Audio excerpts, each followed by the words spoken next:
Okay, Peter.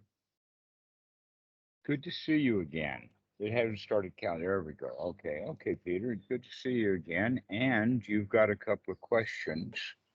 The first one is once you establish your practice and get it going correctly, what do you do after that?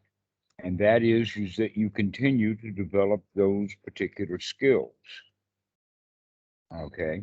And as you develop the skills, the things that are worth noting will dwindle away because you're eliminating the new unwholesome things within the wholesome. An example of that is that once every thought is wholesome one after another, and that we verified that because we've done a long system of guarding and we know that one wholesome thought is coming after another. That's actually no guarantee that unwholesome thoughts will not arise in the future, because they probably will. And the whole quality of our practice is when they do arise, that we'll know it. And so now our practice is to still do the same thing, only now we're doing it at a slightly, let us say, more sophisticated and even quicker level. Quicker in the sense of both identifying what's going on faster and also, or let us say, noting what's going on faster. And then the second quality would be to make the determination, is this wholesome or not? So that things don't get in the mind and stay unwholesome for a long time. They get routed out really quickly because number one, we're on guard, and number two, we're there to throw that stuff out. So you can imagine that anapanasati is like the white blood cells of reality. Okay. Their job, the job of anapanasati, is to go around investigating everything, friend or foe, and if it's foe, it's dead. It's out. So, what another way of answering the question is by saying steady as she goes, or never mind, start again, or you're going in the right direction. You need the next step, which is exactly the same step that you had before, but now you're 3 feet closer. Hmm. Okay. Okay. In other words, keep going at it. But like I said, the first thing that's going to go is the wholesome thoughts themselves are a bit of a racket. And so we can just get ourselves into the state of knowing that either this thought is a wholesome thought or is not much of a thought at all. Hmm. And that's when we're really paying attention to our feelings. Okay. So once we get to the point where we have the piti and sukha, then that too becomes the object of the meditation, which Hmm. means that too we seize that object and we work with that. And in this case, after we finish with one wholesome thought after another, and we let the thought kind of go, we start paying really close attention to the sukha and the piti, and the piti gets big. It gets really wow. It gets like, oh, this really is nice. Okay. And so now we start looking at how good can we feel. But then we build that up in a way of how good can we feel. And then later, over a period of time, maybe a day or two or a month or a week or whatever later, we begin then to see that the wow is also a bit energetic. And so we can let that kind of go at peace, just like we let the completely wholesome mind. You see, when the mind is full of hindrances, it's all over the place, it's jumping, it's very agitated. When the mind is one wholesome thought after another, that's a much more sophisticated, much more peaceful state. But then not having many thoughts at all or not much thinking at all is even more restful and peaceful than that. And that's because we're paying attention now to feelings. Hmm. Once we start paying attention to the feelings get really big. And so now we start working with the feelings that of letting the wildness factor go down to just subside into really, this is so pleasurable, it's so nice, but it doesn't have the wow so much anymore, knowing that we can bring the Ah, wow back anytime we want to. yeah. Okay, but the Is wow this, is a little bit much after a while. yeah, is this also the difference between the Buddha talking in Anapanasati Sutta about experiencing rapture in difference to experiencing pleasure? Yes. In the second tetrad, he says that. So Right. this In is the the first thing is Anapanasati more. talks about it, and also it's specifically mentioned when they're talking of jhana that let us say it this way: the hallmark or the crowning glory or the linchpin or the hook for first jhana is applied and sustained thought, applying to the wholesome and keeping it. Okay. For the second Yeah, jhana, the linchpin, the focal point, the main issue is piti. For the third jhana, the reference point is sukha.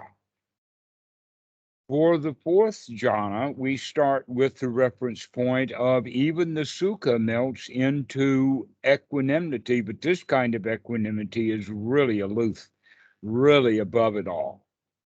yeah, Okay, so nothing is there to bother. And that actually, I was talking earlier to Robert about this, is that when we begin to see anicca, because this fits in exactly with what you were talking, once we begin to see that everything is in a cycle, everything is in samsara, whether the frequency, and I'll use the frequency in engineering terms, when the frequency is extraordinarily fast, we're down at the picosecond or nanosecond level.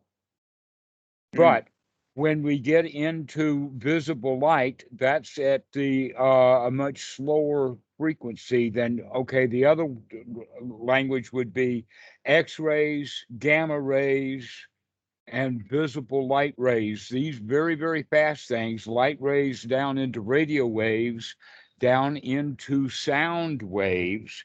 And there is only the way that humans think about it. Is there any boundaries in there? In science, just faster or slower is the only point. There are no boundaries for visible light, that in fact, some animals can see things beyond where humans can see it, yeah, both in sensitivity and frequency. yeah, Okay. And we can also say that even though ultraviolet radiation, we can't see it, it'll burn your skin if you stay out, yeah, right? yeah, That's very, very high frequency. We can't see that radio, but guess what? There are some animals who can see that. That in fact, yeah, this is how bees collect nectar. yeah, Is because when a bee has been on a flower, it changes color slightly in a range where humans can't see it, but the bees can. So they could look at a whole flower field and say, that particular flower way over there hasn't been visited, and there I'm going. And humans will not have a clue about which flowers to go to. They'll pull them all up. They'll destroy the patch because they can't see straight the way that the bees can. Okay, so coming down the scale is sound waves, and below sound waves at about 20 cycles is where hearing stops. But above that frequency range, at 60 and 100 cycles per second, those frequencies actually can be felt and picked up by the body. mm, okay, And that bodily pickup will go even slower than the range of hearing. So an example of that is that the very, very low pedal notes on a very high quality pipe organ, the notes will be so low that the human ear can't hear it anymore, but the whole body is vibrating with that note, and you know what it is. Okay. yeah, And that's kind of spectacular that we can actually feel those feelings, those cycles. mm, There are other cycles that are much slower than that. Some cycles come in centuries. One cycle we know of with the eons is a 25,000 year cycle, and the precession of the equinox of the, let us say, the zodiac symbols are Mhm. like the hands of a clock, and it takes one cycle 25,000 years, and each clock hour of that is called an age. And Yeah. we started off with the age of Aquarius, or we're now in the age of Aquarius. We know starting with the age of Taurus, and they actually did worship bulls, and then they went to rams, and then they went to fish, and then they now are from Pisces into Aquarius. So this is the dawning of the age of Aquarius 2000. So we're talking about some long cycles here. Mm. Other cycles happen at other intervals, but the important thing is that everything is at a cycle. Everything. Mm. Okay, politics are on their own kinds of cycles. The way that people look at things are on their own kind of cycles, and some things interrupt those cycles and start a new cycle. And the example was when printing came by. First, when writing came by, that revolutionized humanity, started cities. Then the Gutenberg press came by, we started printing Bibles, and that started 100 years war. But it was, and then the internet comes by, and look what kind of changes are here also. But there's always a lot of unwholesome in the beginning. And then it begins Mm. to get purified and more wholesome. And you can see how that is in the internet. And most people, let us say 5 or 10 years ago, if it was on the internet, it was good enough. Now we're getting more careful. We know Yeah. which sites to visit and which sites to avoid, and so do the internet providers that provide services like searching. Google knows what kind of places to avoid, which Yeah. means then the real garbage begins to get filtered down to the bottom because it's not Mm. stirred up anymore. And so therefore over time wisdom comes in. So wisdom or understanding is one of the kickers that changes us. And Martin Luther King had that statement when he says that the arc of the universe is long, but it bends towards justice. Mm. Actually, what he meant to say was that it bends towards knowledge. It bends towards people seeing what's going on, and justice will naturally follow wisdom. Yeah. It just naturally follows. So we're now kind of deep into this issue of everything is on a cycle. When we understand the teaching of the Buddha of Anicca, that's what he means, is that everything is on a cycle, and sometimes when the cycle's completed, it doesn't start up again. Sometimes things fade away and die, like thoughts. Okay, just one thought is a cycle, and then another cycle, but a different thought, and then another cycle, and then a different thought. Just like an election, and you have a new president, and then another election, and you have another president, and then another election, you have another president. So things keep changing like this. If we understand that everything is like that, and we really put that as wisdom for the point of contact when we have sati, then we can say, wait a minute, why should I get attached to Mm. what place on that cycle it is? That just because now the cycle is going up doesn't mean a thing, because it's eventually going to start coming down. So if it's going to go up and then it's go down, why should I feel bad when it's going up and feel bad when it's going down? Yeah. That's the Dhamma right there. If we understand the Nietzsche, we understand that everything is going over and over and over again. Why do I have to say I like it because it's this way, and I don't like it because it's that way, and I like it this because it's this way, and I don't like it because it's that way, and I like it because it's this way, and I don't like it because it's that way? Look at the Mm. mess of the mind. Yeah. The mind is in a mess because there's just a cycle going on, and we're not wise to the cycle. We're ignorantly grasping and clinging to the part of the cycle we like or don't like. And we're missing out on the fact that this is just a cycle. It's just a cycle we're on. Yeah. When we see that, we can let go of any particular point that we used to cling to on that Mm. cycle. So now let's get to the statement that you had, that in the Pali, it's anicca sankhara anatta, anicca sankhara dukkha, Anicca, Dhamma, Anatta. Yeah. Why is that? Okay, Yeah. why is that? First off, let's understand the distinction between the Dhamma and the Sankara. Once we understand that, then it will fall into place easily, especially if we define it in that context. Okay. The way that we can say it then is that Dhamma is a superset and that Sankara is a subset. Mm. Okay. And so that means that even in this subset, in this small thing, anicca, sankara, sabe, sankara, and anicca, that says that anything within that subset, that little thing, everything in there is constantly changing. But there Mm. are some things outside of that subset that are not constantly changing. They stay static for a long, long period of time. And what we refer to that in English language, we use the word noble. And an example of that is that there's a few noble elements, and argon is one of them. What do we mean by a noble element? You just don't mess with other elements. It will not go into combination with them.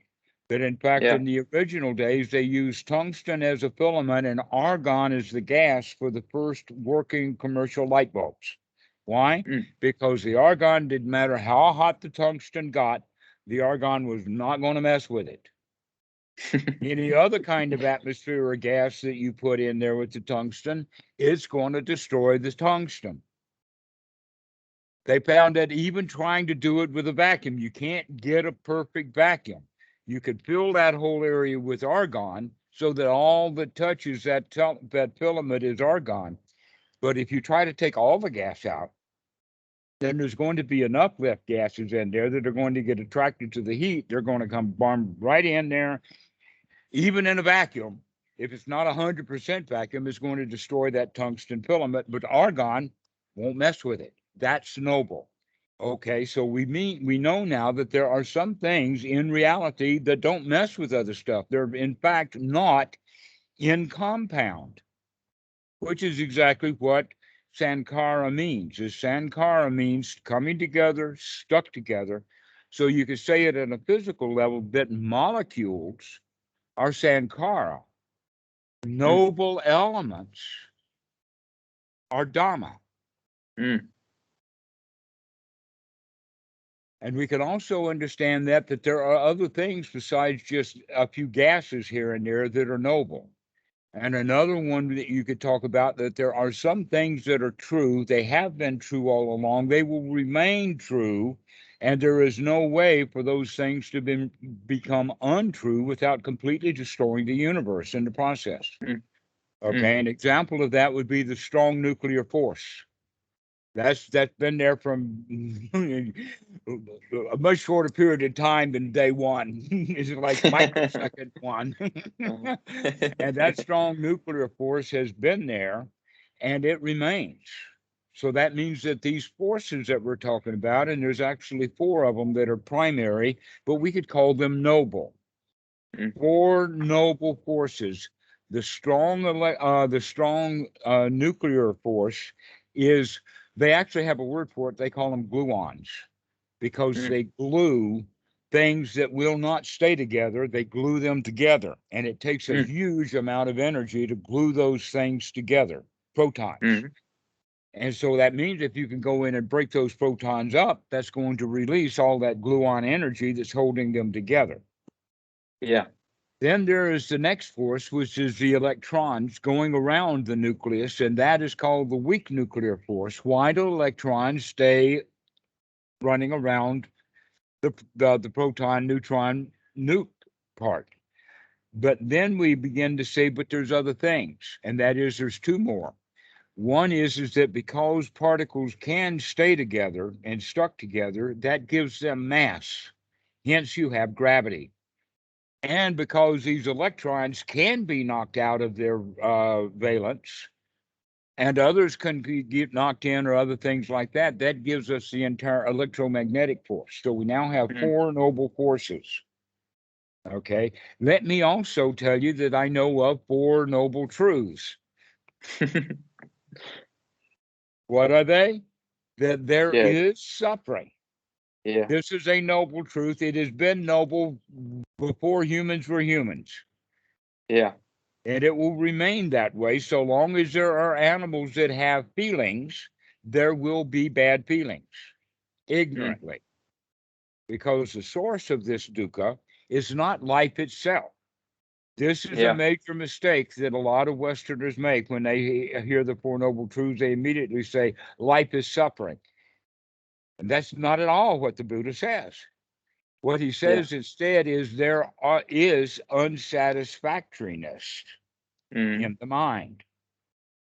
And yeah, he doesn't actually add in the mind, but it's very clear when you see the second noble truth is what's in the mind is wanting things to be different than they are, wanting yeah, things to be good. If it's going up, I like it. I want it to continue going up. And if it's going mm, down and I don't like it, I want it to stop going down. I want to actually stop nature itself. I actually yeah, want to interrupt the rhythms of nature.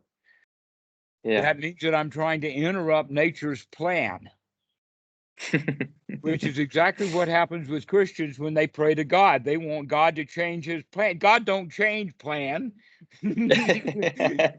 This stuff is noble. It doesn't change because somebody wants it to change. Yeah, Okay, so now that we've established what noble is as opposed to what is ordinary, and that both the ordinary and the noble are together in all of it, and the whole show is then the Dhamma, the big thing, the big it. mm, And then we can say that within all of it, whether it's in the Sankara or whether it's in the noble part, in no case is there an existing self. yeah, The self does not permanently exist. It's not hiding away inside of anything, the way that Christians and religious people think of a self or a soul as something that is permanent. But yeah, basically, what that is it's merely a concept. And it's a concept that helps salve the fear of death. mm, Because, in fact, the entire job of the self preservation instinct is to keep an organism alive. And the mechanism that it uses to do that, or the language that it speaks, is the language of fear, which means it's self preservation. So if I can convince myself with a concept that I'm not going to die, then I feel better. yeah. But that's a lie, which means that when the truth is found out, people are going to suffer Mm, greatly. But there's yeah. another way of thinking about it, and that is that I die, but so what? It's not important. It's just part of the cycle. I come and I go. Nothing Yeah, big here at all. Nothing important. Nothing to see yeah. here. The police says just move along. All right. Why is that? Because there's really no self that needs to be protected. It's just a self preservation mechanism that is built Mm, in to keep you safe. And it has, in fact, saved your life at least once. At least once in your life, and maybe many times you decided, oh, I'm not going to go there. It's dangerous. yeah. Like, for instance, you're about to step out in the street and you hear a car horn and your foot doesn't even hit the pavement. You stop mid step, right? Fear. Yeah. Okay. So that self-preservation mechanism gets us safe. But there's another way, and that is that we can get ourselves safe through wisdom. In other Mm, words, we can find ways of avoiding danger. And one of the ways to do that is go to a hut, an empty hut, a pile of straw, a seat under a chair, or the forest. yeah. Okay. This is what the Buddha recommends for going into seclusion because he's actually talking about going into a place where there's really, really safe. Yeah. And there is where we can experience safety, which means we can experience the issue of no self. There's no self here because there's no self to protect, because the self preservation mechanism is not operating, because there's nothing to fear. This is the whole point about Sabe Sankara Anicca. Anything that can come together will fall apart. that in fact this teaching of anicca is the Buddha's understanding of Murphy's Law.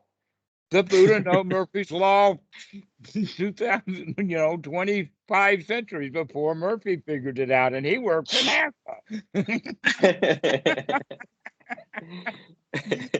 And what is that? That anything that can go wrong will go wrong, and it'll go wrong at the worst possible moment. And the Buddha talks about that in the sense of anicca vacca sankhara. Anything that can go wrong, anicca, will go wrong. Mm. Any sankhara will fall apart. It will change. It will modify. Yeah. And it modifies, and it mostly modifies when it's under stress, when it's under pressure, when it's dukkha. Yeah. And so there's Murphy's Law. It's just stated completely differently, but that's the whole point of anicca, dukkha, anatta. Now we can think of and just pin it down and forget about the sankhara and the Dhamma for a second, and look at the anicca, dukkha, anatta, which is called the Trilokana, without having the sankhara and the Dhamma mixed in with it to make things even more complicated. And still people get confused even with three. The right way to look at it is look at it as a path or a road that you're taking, and you come across a fork in the road. That fork in the road now is the anicca. Something changed. All roads have forks or intersections. You cannot. What's the use of having a road if it's got no forks and no intersections? Roads like that don't exist. Back to the whole point of everything's in a cycle, right? Yeah. And one of the ways of thinking is that the cycle is you've got an intersection or a Y or a divergence followed by narrow or long stretches of road that has no entrance or exit, and then you have another entrance and exit, and you have that repeated on and on and on. That's the definition of a road. A road that has no entrance and no exits is not a road at all. It's just highway pavement. Maybe it's a runway. I don't know. Yeah. Okay, so now that we've defined this idea that that anicca means that we're on a road and we've come to a fork in the road, and the one fork or one side is dukkha, and the other fork is anatta. Think of it like that. So it's like a Y, and the base of the Y is anicca, and one fork, the top part is dukkha, and the other one is anatta. So when anything changes, you've got a choice. Are you going to deal with it wisely as if it's not you? Or are you going to deal with it ignorantly as if it is you? And that's the road to dukkha. Yeah. And it's really that simple. You've got a choice here. Your choice at anicca, dukkha, anatta. At that point of anicca, when things change, you've got a choice. You're either going to not like it or get wrapped up in that choice, and therefore the self is evident, and therefore there's going to be remorse or dukkha, liking and not liking. Or you can choose the other side of not mine, not me. I'm equanimous here. I'm aloof. I'm above all of that. That's just another one of those anicca cycles, and it's not me, not mine, and doesn't belong to me, and not my business. And we're above it all. Therefore, no dukkha. Yeah. So is this the difference that Buddha's talking about between avijja and vijja, like ignorance and true knowledge? Yes. Or is it something different? No, that's it. The ignorance is to not know that you have a choice when something changes. Yeah. Which means that instead of taking a new proper action, we merely do the same thing that we have done before. We act in the same way. We react. Yeah. Yeah. So when we react to something, that means we're going down the old path. We're going down the way of our karma. We're going down the path to dukkha. Yeah. And that path may be very short. It may be a microsecond. But that's the path. So the way to understand it is that we need to be awake. We need to have sati at that point when things change, which would be also the point of contact, so that we could choose how we're going to feel wisely. Yeah. Like, oh my God, that's so terrible, into not my problem. Yeah. And our society is really, really good in propaganda form, in the sense of trying to make everything your problem. I mean, that's what German propaganda was with Hitler, but it hasn't changed a bit. Maybe the colors from red and white to red, white, and blue, but other than that, it's the same propaganda. Red, white, black, excuse me, from red, white, and black to red, white, and blue. But that's the Yeah. only thing that's been changed, is just the color of the propaganda. And Yeah. what is propaganda? The propaganda is that things are terrible and it's your fault, and you better go do something about it. Come vote for Yeah. me.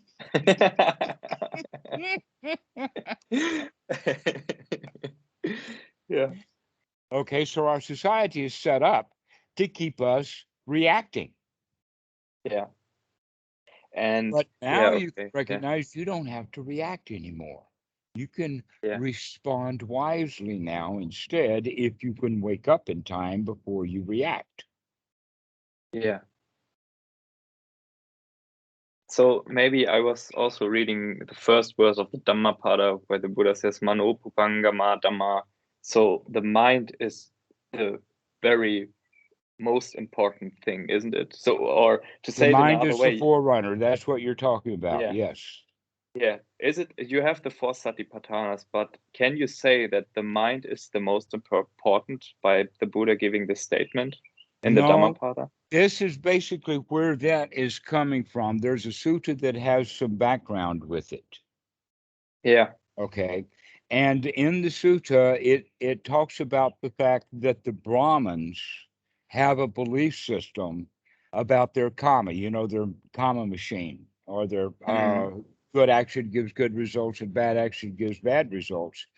And I've even seen their point of view said in a modern text, and we'll get to that in a moment. But let's review what they were talking about, and that is that action, physical action, can harm someone.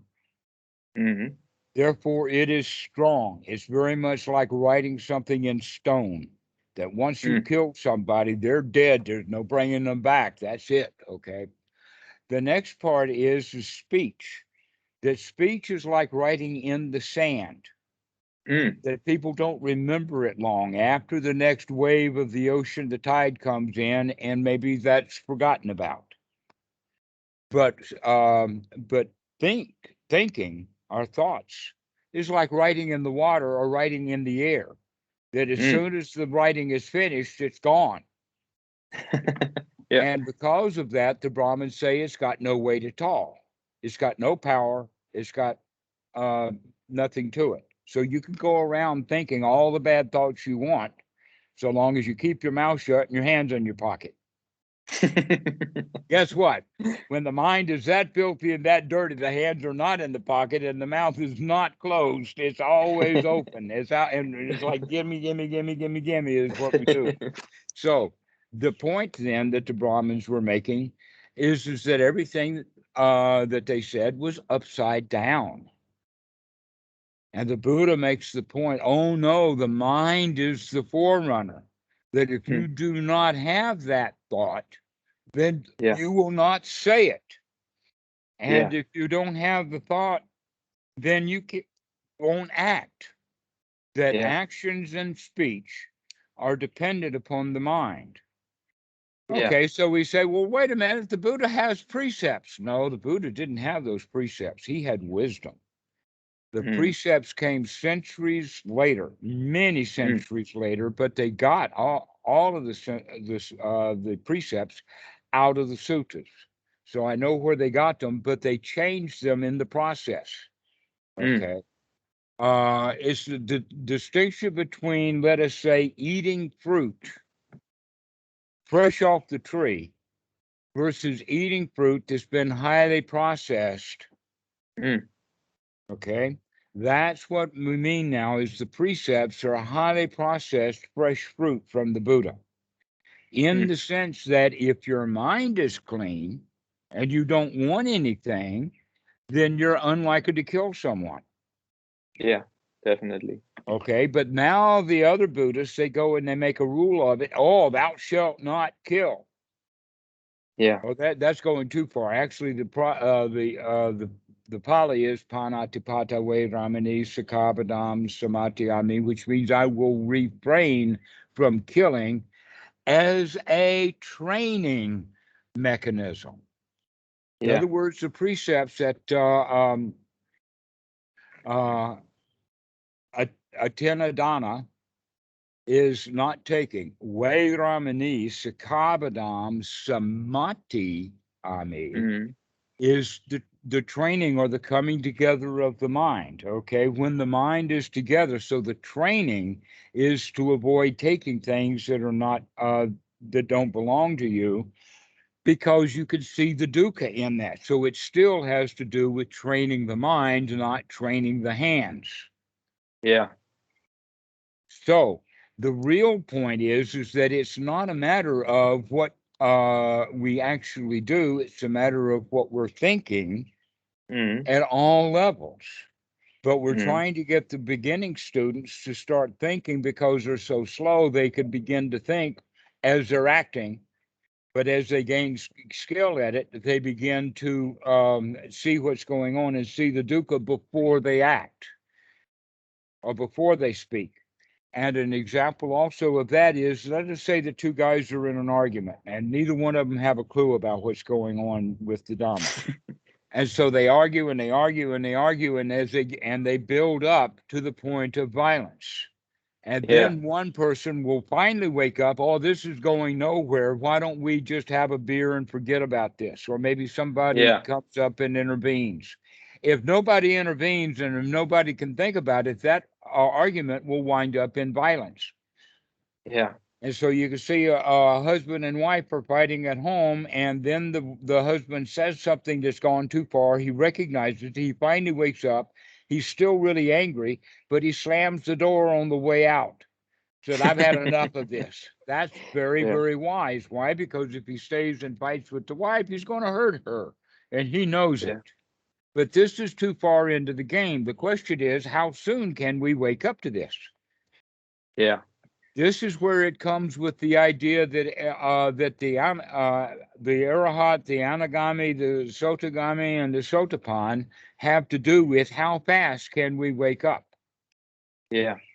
And so the way that you could think of it then would be that the Sotapan knows that anger is wrong. He's kind of on the alert for it. And so if he gets himself into an argument after a few exchanges, he'll quit because he knows that this is wrong and he can see it. They Yeah. say, in fact, up to 7 times. He'll run his mouth for 7 times and then he'll shut up. Ordinary people, they'll keep running their mouth. They'll just keep on and on and on and on and on running their mouth. But a soda pine will shut up after a little while. Okay. Yeah. At then the next level will be the once returner, the Saktigami, is when just one shout. And I've seen that happen. Okay. Like Mm. one hard drive falls over and but that's the end of it right there. Just one outburst is all it takes. And no, wait a minute. I'm better than that. I am not going to hassle somebody over something that goes wrong. That's my problem. Okay. And so Yeah. we wake up, but we wake up after we've done one outburst. Yeah. But then we get even sharper than that so that we can catch it before the outburst. Yeah. If we can catch it before the outburst, now we have absolutely full control over it. This is the point of the anagami, the guy who can shut his mouth before he opens it. But the Yeah. arahat, he's got no place to go because it didn't bother him at all in the first place. Yeah. So he's got nothing to say. It's not that he has to stifle that anger, it's because he's got no anger. He's not angry. Therefore, he doesn't have to shout and then suppress one shout, or to shout a few times and then figure it out and then stop, or to just shout and let it rip for a long time until finally this is really dangerous and then finally wake up.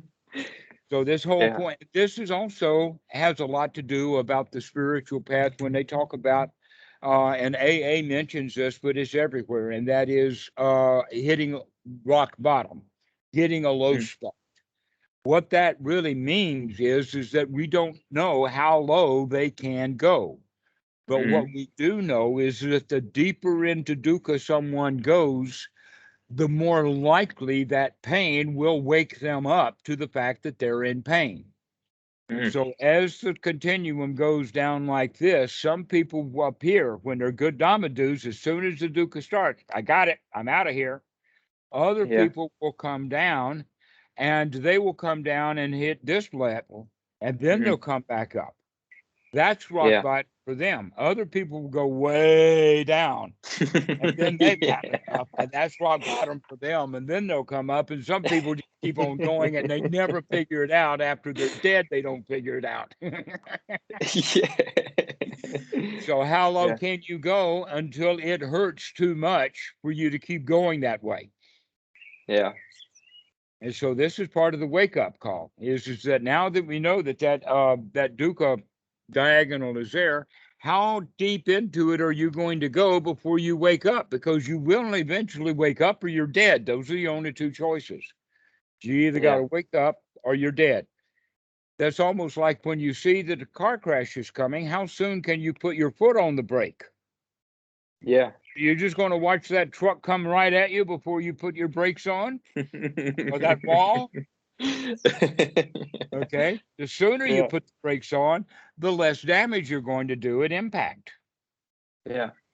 Okay. Now we can say that that's true in reality of trucks and whatnot. We can also see that that happens almost on a split second level.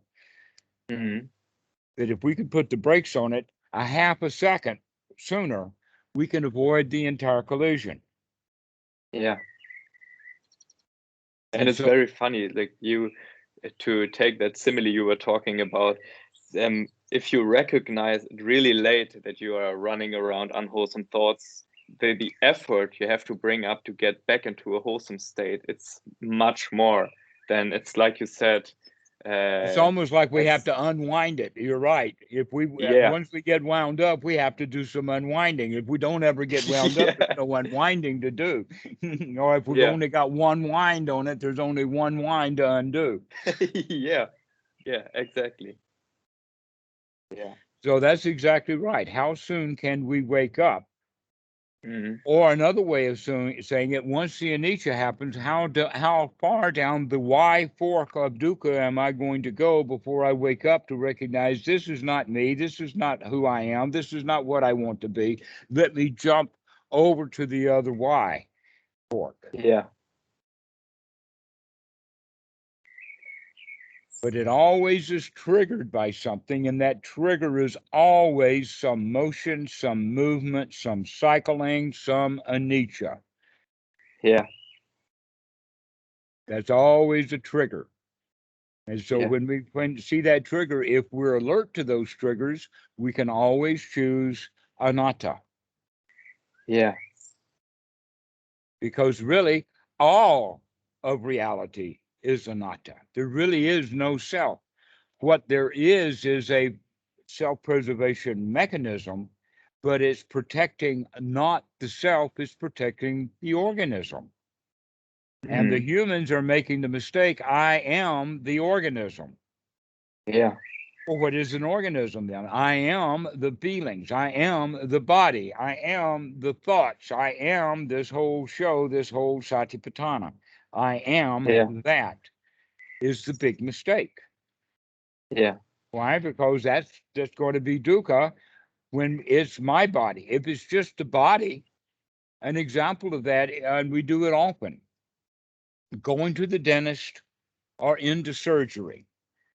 If we give the teeth to the dentist and let him do his work and trust him, then our dental procedures will be easy.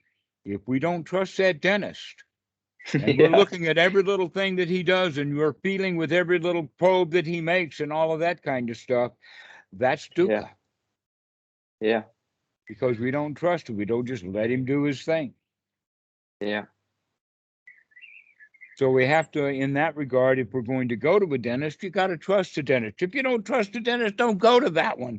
Go to another dentist that you trust, but don't go to a dentist that you don't trust. All you're doing is paying a whole lot of money for a whole lot of misery when you could Yeah. pay the money without the misery.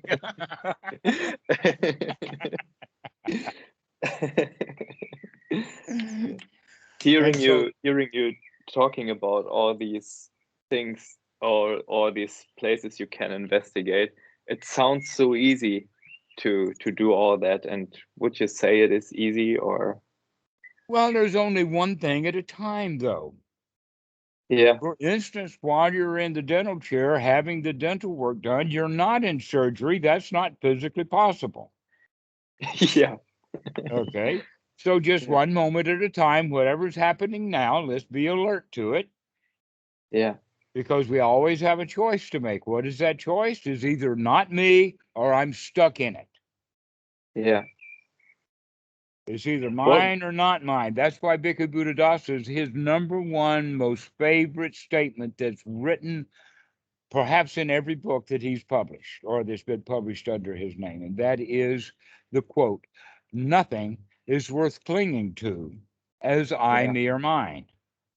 Except that the point is that you can't cling to anything without I, me, or mine. Yeah. An Yeah. example of that is imagine a balloon that's got a string on it. Yeah. So there's a string. So what? The balloon just floats off into the air because it's got helium or something in it, as opposed to Mhm. the child holding that string, grasping and clinging to that string. Why? Because the child has the thought that balloon is mine. Yeah. Okay. Which means that anytime that there is any grasping or clinging, there has to be a cling or. Mhm. Without a cling or, there's no clinging. For instance, that balloon can have a string on it, but nobody's clinging to that string, and therefore the balloon is free. Yeah. So it's only the self which has the identification of mine, Yeah. ownership. Yeah. And it's that quality of ownership that gives rise to, because it's mine and I own it, if it breaks, then I feel bad because I and mine are the same thing. That happens really in politics quite often. When someone identifies with a particular political party, any day something good and something bad is going to happen to every political party. Things happen pretty fast, and in an election, 10,000 things can happen good and 20,000 things can happen bad for every political party, right? Yeah. Therefore, if you are identified with a political party, then everything that bad happens to that political party, and I will feel bad because I am Republican. Yeah. And everything that happens bad to the Republicans, and not only that, but I have to defend the Republicans. Why do I have to defend the Republicans? Because they're helpless without me. I'm the Republican here. And Yeah. Trump and crowd is able to tap into that so easily because everybody Mm. has that feeling or belief. Another example is people who get involved with a sports team and they'll say it's my team, home Yeah. team, right? If that guy goes to the offices of the people who actually own that team, walks in and sits down at the CEO's desk, they're going to throw him out because it's only in Yeah. his mind that it's his team. And everybody else's Yeah. mind, no, that's our team, not yours. Get out.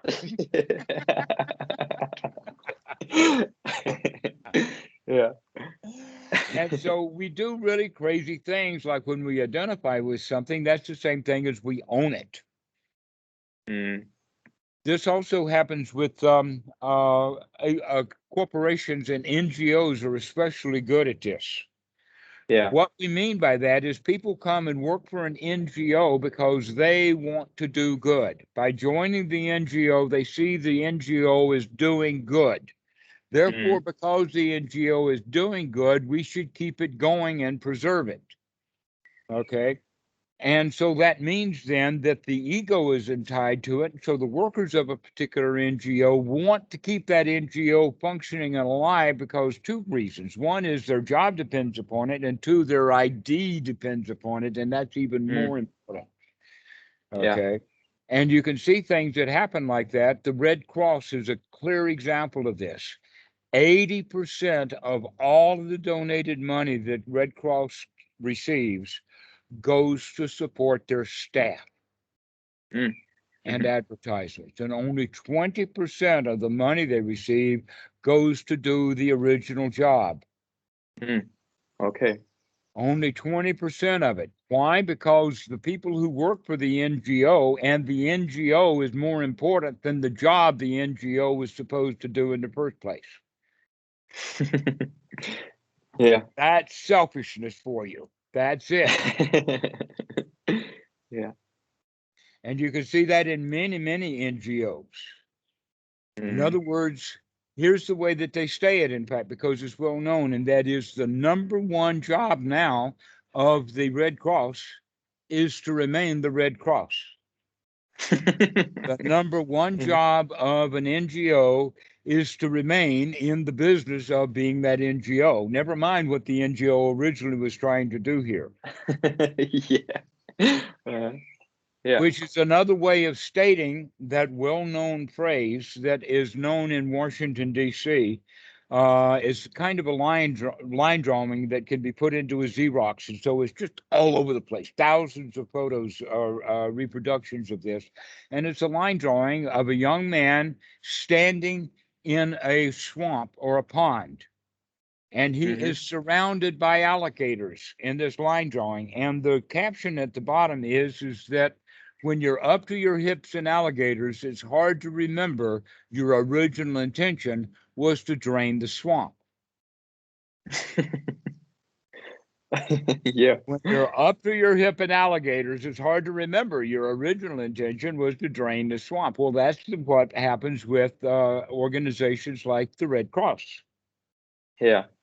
Is that now their alligators are more important to them than their original draining of the swamp. In other words, keeping the NGO going is important.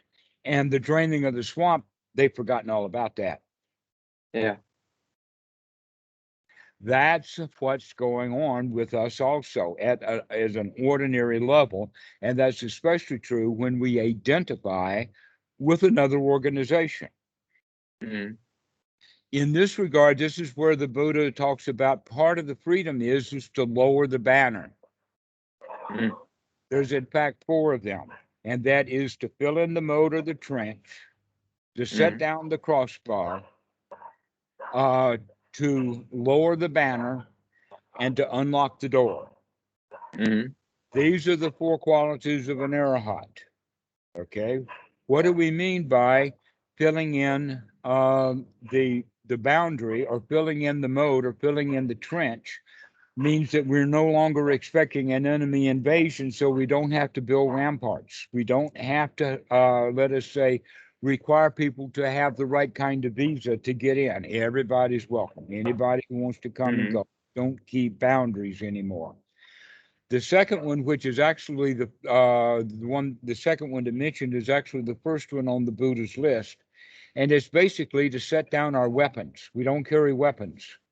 We don't carry crossbows or swords with hilts or any of that kind of stuff. So we completely are free from weapons.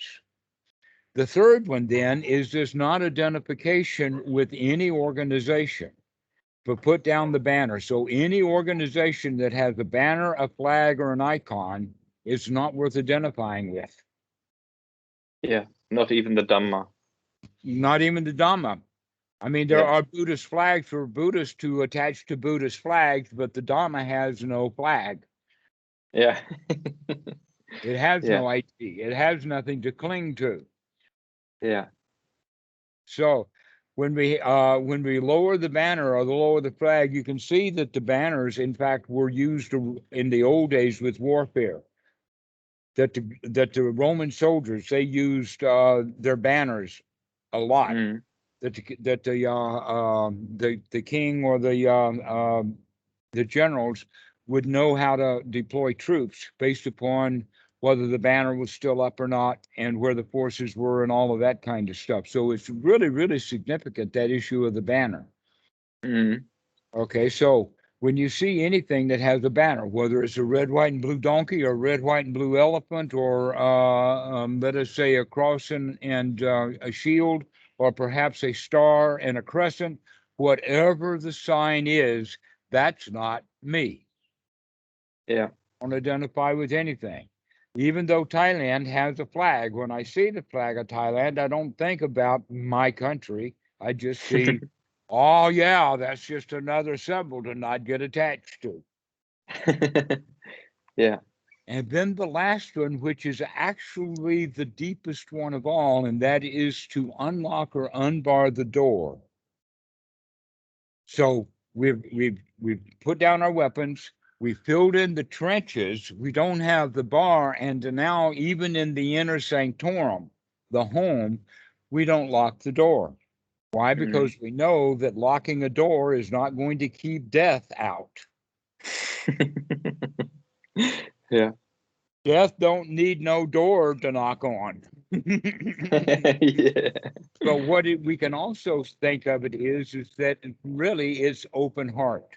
Anybody who comes to the door is unlocked. Mm. But then we can greet people in various ways. And the lowest class way is we could deal with them as if they were a hot enemy. That's the Mm. lowest. The next one would be like a Cold War. Like, what the hell do you want? And then the next one up, it would be what we call in Buddhism acceptance or Mm. toleration. Mm. Okay.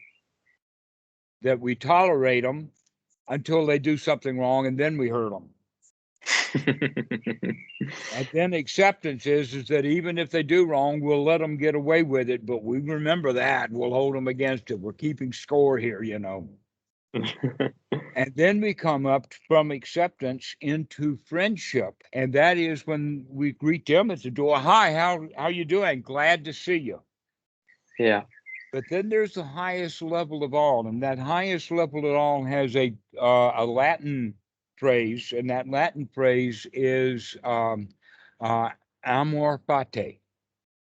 Now, amor fati means actually to be in love with fate.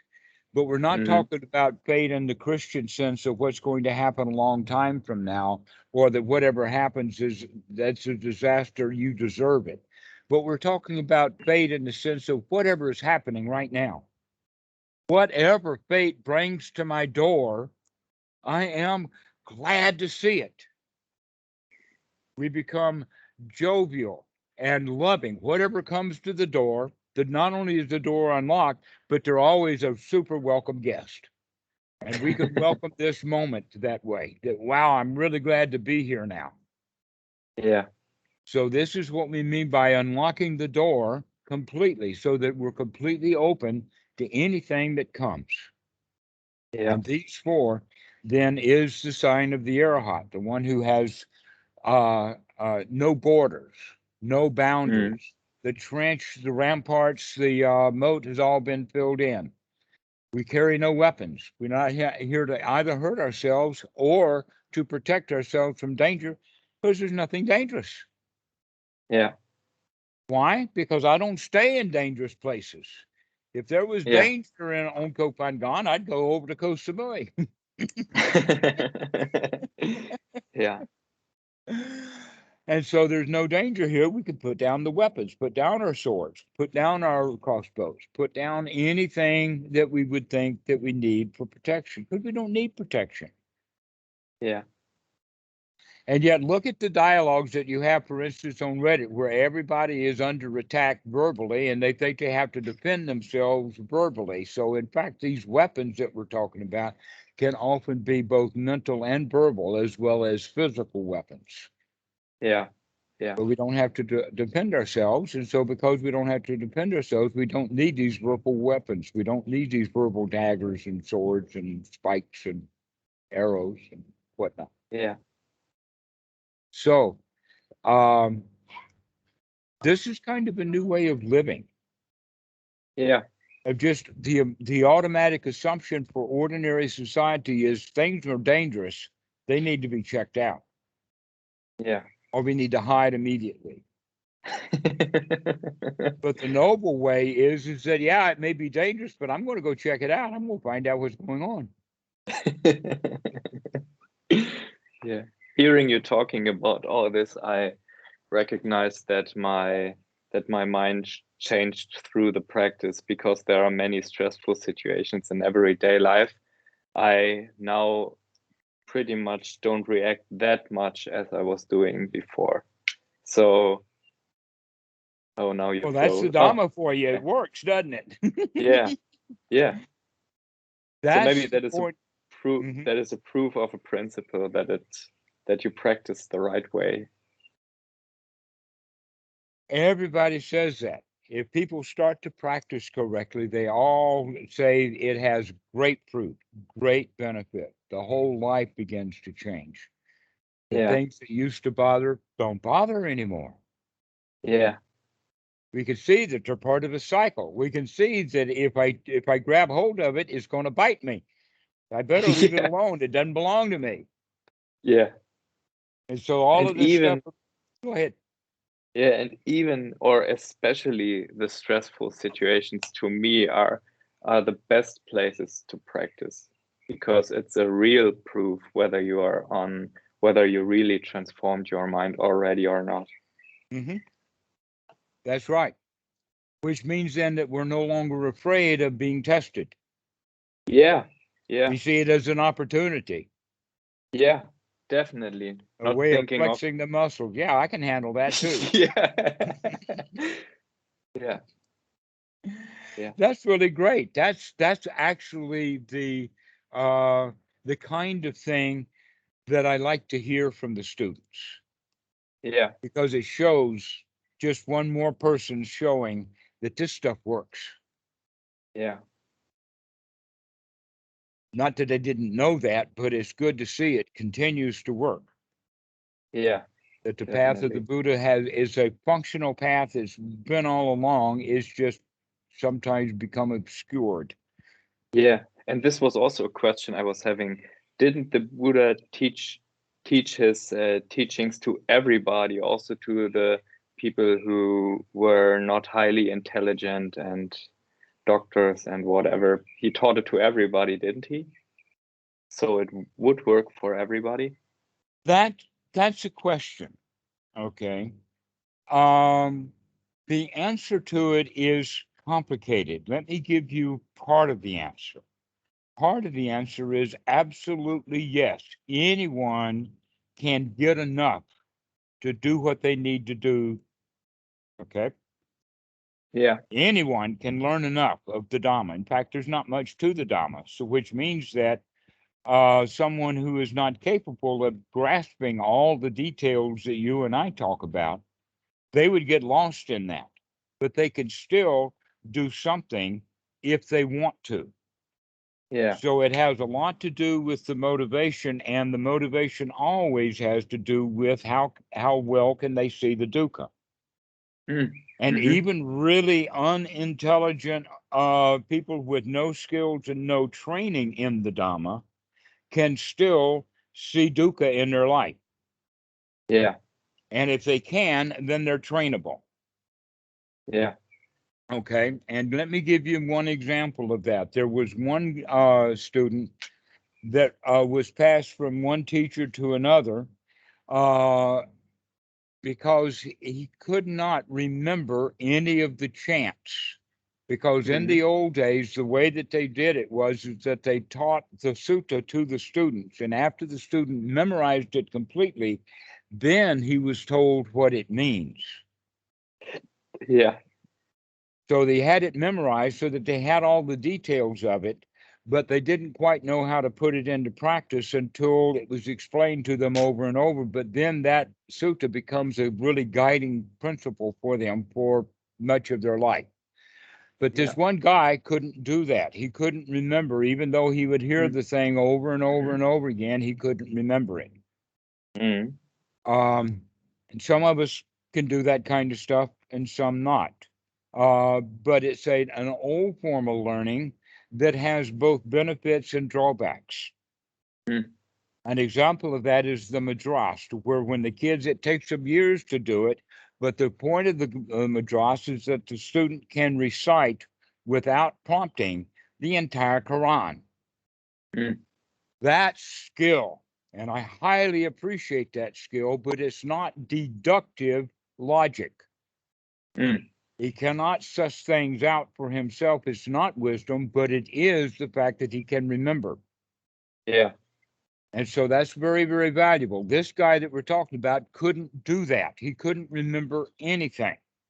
So the Buddha gave him a particular skill to do. And that was is he actually gave him a piece of cloth, like a wash rag or a hand cloth or whatever like that. And he said, this is your phrase or this is your mantra. As I clean my hands with this cloth, I clean my mind. Mm. Mm-hmm. And that was all that this guy needed. So he went off, and that was the only thing he practiced. But that was just enough for him. And he was dedicated enough, and he became free from suffering just because he had that little mantra, I'm cleaning my mind like I'm cleaning my hands. And here I am all the time. And so the Buddha allowed this monk to walk around with his cloth in his hand, cleaning all the time. And Yeah. that's all it took. Okay. Yeah. Imagine that if we could say the entire Dhamma on one website. Yeah. Take a piece of cloth, and while you're holding it and rubbing your hands with that cloth, say, "As I Yeah. clean my hands with this cloth, I clean my mind." Full Dhamma, no more, no suttas, nothing. Yeah. This is it. That's the whole show, and Yeah. that would be enough. But for intellectual Yeah. people, they'll read that and they'll say, "Well, that's not enough. I want more." Yeah. So it Yeah. depends upon the mind of the individual as to what they can handle and also whether or not they can see dukkha or not. Yeah. Because a lot of people can't see dukkha. They don't want to Yeah. see it. They're not supposed to see it. It's Yeah. bad, you know. Yeah. And because it's bad and they're not supposed to have any of it, they're not supposed to see it, therefore they won't look at it. Yeah. Church moms are like this, the church ladies. The church lady. Why? Well, because the church leaders are always going around saying this is wrong and that's wrong, and they never look at the fact that they're actually causing trouble rather than trying to solve it. They're actually out there Okay. trying to solve trouble, but boy, do they cause it. Yeah. Yeah. Why? There's Because they sometimes. can't see the dukkha. Yeah. If the church lady can see the dukkha and see what she's doing, she will shut her mouth. But unfortunately, church ladies don't. Yeah. That's why they're known as church ladies. It's funny that you're talking about a mantra because I don't use mantras, but in there are many situations in everyday life where I recognize that there is stress, and then I start by investigating, like, okay, there's stress, and then I start to arouse the factors that are important to get rid of the stress, like awareness. Then I arouse awareness, becoming Mhm. aware of what I'm doing. Then the next step, arousing wholesome thoughts. And yeah, it's not like a mantra, but it's like always using the same tool. Would you recommend that? Like having a strong tool, like starting over and over again the same process, or doesn't it matter if you just put up wholesome thoughts, whatever it is? There is room for mantras. And in the case that we just gave you of this guy, it was a good starting point because there were no other good starting points. Yeah. Yeah. But generally, what we can say is that mantras are so powerful because they're so short. Yeah. And because they're so short, that means that we keep repeating them over and over and over again. And each time we do, we build a little sati. Yeah. Okay. This is, in fact, an example of how this is used is in the mantra Buddha. Yeah. Now, there's a lot of different ways of using it, but the most beneficial is when the mind is completely wholesome, so that there Mm-hmm. are no thoughts left but wholesome. Then the most wholesome thought that we could have right then and there would be this word "bu do." Mm-hmm. Bu on the in breath and do on the out breath. Mm-hmm. With that the only word, that means that now the mind is really, really focused in the wholesome, and there's only one thought happening, which means that then this thought is fairly easy to let go of because the mind is so focused Mm-hmm. that all the wholesome thoughts are down to just two words. Yeah. Well, taking two words out of one's vocabulary is easy enough to do with some practice. I Yeah. know because I've taken the word try and the word should out of my vocabulary. And at the right time, boo and do can be also removed from the vocabulary. But in that case, now there's nothing left as far as language goes, and there's nothing left but then the feelings of the piti and the sukha to be investigated. So this is Yeah. where mantras become extraordinarily valuable as a tool to be used already in the first jhana to limit Mm. the number of thoughts so that we can get closer and closer to the second jhana. Ah, okay. Okay. I see. Yeah. But they can be started right from the beginning. I mean, if we're Yeah. going to say only wholesome thoughts, okay, Buddho, Buddho, Buddho, Buddho, Buddho, keep going. Yeah. And there's nothing else to say but Buddho. That's all wholesome. So we Yeah. could start with the mantra, but most people can't. They'll have a boo and then a bunch of thoughts and then a do and have Yeah. a bunch of more thoughts, another boo and have a bunch of thoughts. Okay. So in that regard, the mantra is not doing a whole lot. Yeah. But if we have it down to a phrase, something like, as I'm cleaning my hands with this cloth, I clean my mind. Yeah. So Yeah. with that one thought over and over and over again, there's nothing much left in the mind to think about. Yeah. I sometimes I have the feeling that similes are so powerful in arousing wholesome thoughts. I often think about the sentence of the Buddha saying, just like the ocean has only one taste, salty, the Dhamma has only one taste. One That, taste, yeah, taste of freedom. freedom.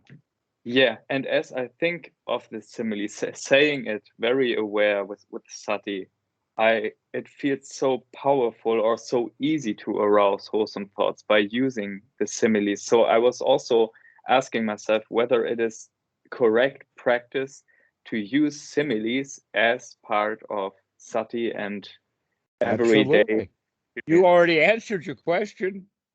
Of course, Because it's wholesome, certainly. you Yeah, say? because it's Yeah. wholesome. Exactly. Yeah. And you say, well, wait a minute, it's almost like too easy. We're taking a shortcut here. We're not doing it the correct way. Yeah. And the answer is that no, this is the correct way. Take that shortcut. Go right there. Yeah. Yeah. Yeah. And also reading the Sutta Nipata and other poems of the Buddha in my time when I was a kid or a youth, like poems didn't really mean much to me, but now using poems and all that stuff feels so powerful in practicing. Yeah. Much of the Dhamma of the suttas and the Pali language is very poetic. The language itself is set up to be poetic because of the endings of the words Mm. that have to do with case, gender, Mm. tense, all of that kind of stuff is done in the end of the word, which means that in the beginning it's kind of hard to figure stuff out. An example of that is the word hoti and Mm. hontu is the Mm-hmm. same root word.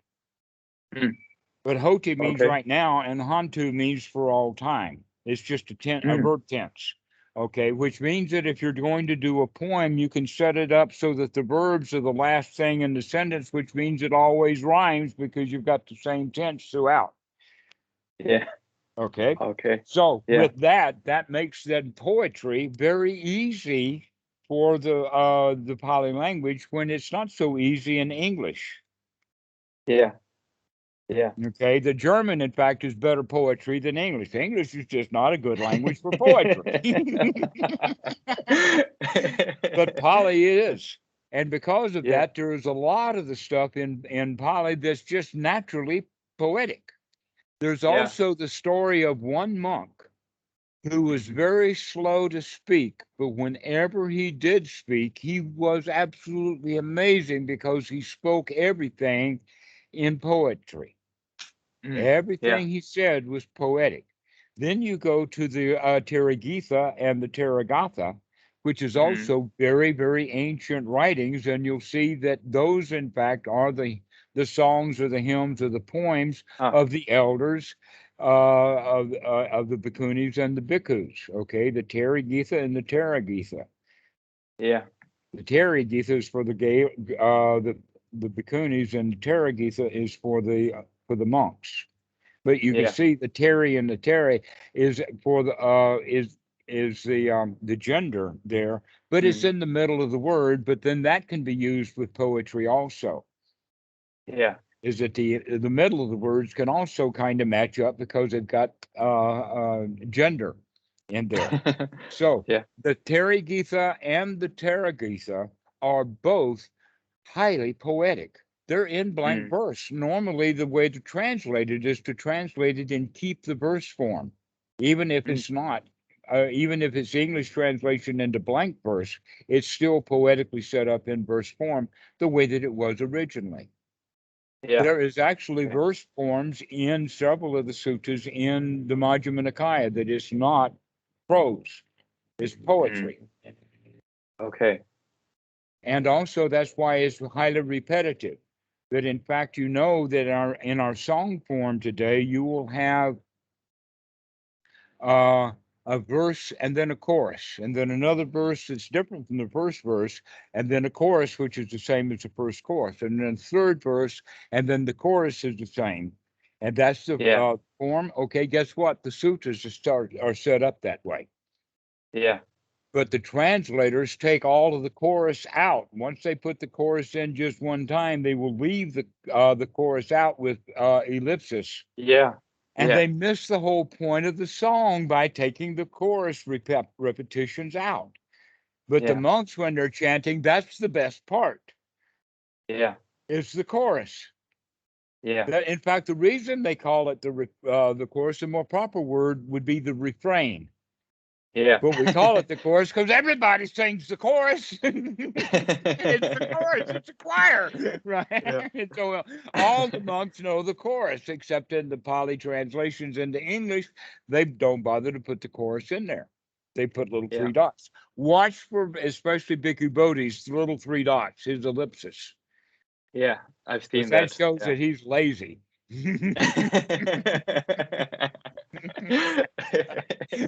Or at that moment when those three dots came up, that was lazy. Also, the Yeah. book, I got to be honest with you, the book would at least be double the size. Instead Yeah. of 1,500 pages, it'd be about 3,000 pages if Yeah. all of the chorus lines are taken out. Yeah.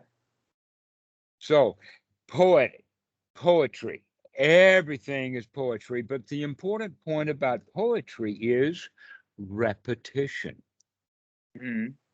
That's the whole quality of the Dhamma is that it has to be repeated over and over and over again. This wholesome stuff has to be done over and over and over again to kind of counterbalance the fact that we spent so many years in chaotic, unwholesome thought.